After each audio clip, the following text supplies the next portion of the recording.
ನಮಸ್ಕಾರ ಎಲ್ಲರಿಗೂ ಕರ್ನಾಟಕ ಸೇವಾ ಇನ್ಫೋಗೆ 2025ರಲ್ಲಿ IBPS PO ಎಕ್ಸಾಮ್ಗೆ ಯಾರಾದರೂ ಅಪ್ಲಿಕೇಶನ್ ಹಾಕಿಕೊಂಡ ನಂತರ ಮತ್ತು ಪ್ರಿಲಿಮಿನರಿ ಎಕ್ಸಾಮ್ ಏನಾದರೂ ಬರೆದಿದ್ರೆ ಈಗ ಪ್ರಿಲಿಮಿನರಿ ಎಕ್ಸಾಮ್ ರಿಸಲ್ಟನ್ನು ಬಿಟ್ಟಿದ್ದಾರೆ ಅಂತಲೇ ಹೇಳ್ಬೋದು. ಪ್ರಿಲಿಮಿನರಿ ಎಕ್ಸಾಮ್ ರಿಸಲ್ಟನ್ನು ಯಾವ ರೀತಿ ನಾವು ಮೊಬೈಲ್ ಮುಖಾಂತರ ಚೆಕ್ ಮಾಡಿಕೊಳ್ಳೋದು ನಿಮಗೆ ಈ ವಿಡಿಯೋ ಮುಖಾಂತರ ತಿಳಿಸುತ್ತೇನೆ. ಈಗ ಇಲ್ಲಿ ನೋಡ್ಬೋದು ಯಾವುದಾದ್ರೂ ಒಂದು ವೆಬ್ ಬ್ರೌಸರಲ್ಲಿ ಬಂದು IBPS ಅಂತ ಸರ್ಚ್ ಮಾಡಿಕೊಳ್ಳಿ. ನಾನು ಕೆಳಗಡೆ ಡಿಸ್ಕ್ರಿಪ್ಷನಲ್ಲಿ ಲಿಂಕ್ ಸಹ ಕೊಟ್ಟಿರ್ತೇನೆ, ನೀವು ಅಲ್ಲಿ ಹೋಗಿ ಡೈರೆಕ್ಟಾಗಿ ನೋಡಿಕೊಳ್ಬೋದು. ಈಗ ಇಲ್ಲಿ ಕೆಳಗಡೆ ನೀವು ನೋಡ್ಬೋದು ರೀಸೆಂಟ್ ಅಪ್ಡೇಟ್ಸ್ ಅಂತ ನಮಗೇನು ಕಾಣ್ತಾ ಇದೆಯಲ್ಲ, ಇಲ್ಲಿ ನೋಡ್ಬೋದು ನೀವು ರೀಸೆಂಟ್ ಅಪ್ಡೇಟ್ಸ್ ಅಂತ ಇದೆಯಲ್ಲ, ಇಲ್ಲಿ ಬಂದು ನಾವು ಇಲ್ಲಿ ಚೆಕ್ ಮಾಡಿಕೊಳ್ಬೋದು. ಈಗ ಇಲ್ಲಿ ಕೆಳಗಡೆ ನೀವು ನೋಡ್ಬೋದು CRP-PO-MT-XV ಅಂತಿದೆಯಲ್ಲ, ಇದರ ಮೇಲೆ ನಾವು ಕ್ಲಿಕ್ ಮಾಡಿಕೊಳ್ಬೇಕಾಗುತ್ತೆ.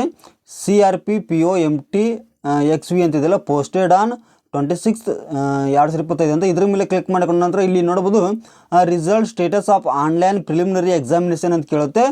ಈಗ ಇದನ್ನು ನಾವು ಪ್ರಿಲಿಮಿನರಿ ಎಕ್ಸಾಮಿನೇಷನ್ ನಾವು ನಮ್ಮ ಎಕ್ಸಾಮ್ ಕ್ಲಿಯರ್ ಆಗಿದ್ದಿಲ್ಲ ಎಂಬುದು ನಾವು ಇಲ್ಲಿ ತಿಳಿದುಕೊಳ್ಳಬಹುದು.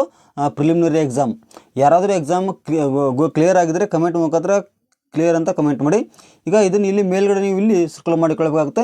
ಈಗ ಇಲ್ಲಿ ನೀವು ನೋಡ್ಬೋದು ನಿಮ್ಮ ರಿಜಿಸ್ಟರ್ ಅಂದರೆ ಎಕ್ಸಾಮ್ ಬರೆದ ನಂತರ ನಿಮ್ಮ ಹತ್ರ ರಿಜಿಸ್ಟರ್ ನಂಬರ್ ಏನಿರುತ್ತಲ್ಲ ಆ ರಿಜಿಸ್ಟರ್ ನಂಬರ್ ಹಾಕಿಕೊಳ್ಳಿ. ರಿಜಿಸ್ಟರ್ ನಂಬರ್ ಹಾಕಿಕೊಂಡ ನಂತರ ಕೆಳಗಡೆ ಒಂದು ಪಾಸ್ವರ್ಡ್ ಇರುತ್ತೆ, ಪಾಸ್ವರ್ಡ್ ನಿಮ್ಮ ಡೇಟ್ ಆಫ್ ಬರ್ತ್ ಆಗಿರುತ್ತೆ ಅಂತ ಹೇಳ್ಬೋದು. ಡೇಟ್ ಆಫ್ ಬರ್ತ್ ಯಾವ ರೀತಿ ಇರುತ್ತೆ ಎಂಬುದು ನಿಮಗೆ ಗೊತ್ತಿರುತ್ತೆ, ಆ ಡೇಟ್ ಆಫ್ ಬರ್ತನ್ನು ಹಾಕಿಕೊಳ್ಳಿ. ತದನಂತರ ಇಲ್ಲಿ ಕ್ಯಾಪ್ಚನ್ ಎಂಟರ್ ಮಾಡ್ಕೊಳ್ಳಿ. ಕ್ಯಾಪ್ಚನ್ ಎಂಟರ್ ಮಾಡ್ಕೊಂಡ ನಂತರ ಇಲ್ಲಿ ಕೆಳಗಡೆ ಲಾಗಿನ್ ಅಂತ ಇರುತ್ತೆ ನೋಡಿ, ಆ ಲಾಗಿನ್ ಮೇಲೆ ಕ್ಲಿಕ್ ಮಾಡ್ಕೊಂಡ ನಂತರ ನಿಮ್ಮದು ಎಕ್ಸಾಮ್ ಕ್ಲಿಯರ್ ಆಗಿದೆ ಇಲ್ಲ ಎಂಬುದು ನಿಮಗೆ ಗೊತ್ತಾಗ್ತದೆ. ಅದು ಪ್ರಿಲಿಮಿನರಿ ಎಕ್ಸಾಮು.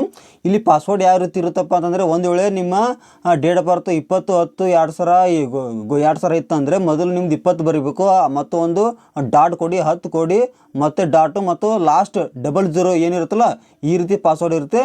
ನಿಮ್ಮ ರಿಜಿಸ್ಟರ್ ನಂಬರು ಮತ್ತು ಪಾಸ್ವರ್ಡ್ ಹಾಕಿ ನಿಮ್ಮ ಪ್ರಿಲಿಮಿನರಿ ಎಕ್ಸಾಮನ್ನು ಕ್ಲಿಯರ್ ಆಗಿದ್ದಿಲ್ಲ ಎಂಬುದು ನೀವು ತಿಳಿದುಕೊಳ್ಬೋದು. ನಿಮಗೇನಾದರೂ ಡೌಟ್ ಇದ್ದರೆ ಕಮೆಂಟ್ ಮೂಲಕ ತಿಳಿಸ್ಬೋದು.